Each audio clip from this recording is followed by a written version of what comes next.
আনারা মে কিতা তো কন্যা আনারা কথা লই আমি আপনারা কোন কোন কাটা কাম করুন তাইবো এই দুন দান ছালবাম বুঝি আইবা জান কাছে আনারা কথা কইতা আনারা কথা লাগে আমরা কাম করতে না আনা বউ আনে দুন কাম করে আনারা খালি আয়া কালি কইছি মারবে বুঝি রে কি কথা কই বুঝির কথা শুনলে আমার শরীরের মধ্যে না গুছা না উঠলে না কাহা হইলে হয়ে যাবে এই যে বেডালে লাল 10 মিনিট একটা দিয়ে বসে দেউন যা এঙ্গা ধরে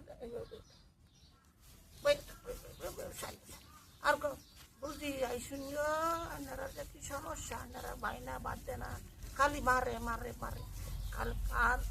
সারাদিন রান্না বাড়া করছি ওই যে দান্ডিত করছি নৃত্য করার পরে আন্নের ভাই আইসে দিল্লা বাদ দিয়েছি ইন্দাই সারা কাঁদতে দান দেওয়া যাত্তারি না লে বসি সারাটা দিন গেছে গা তবু মাইলার বাড়ার মন ভাইছি না কিসে করে বেটা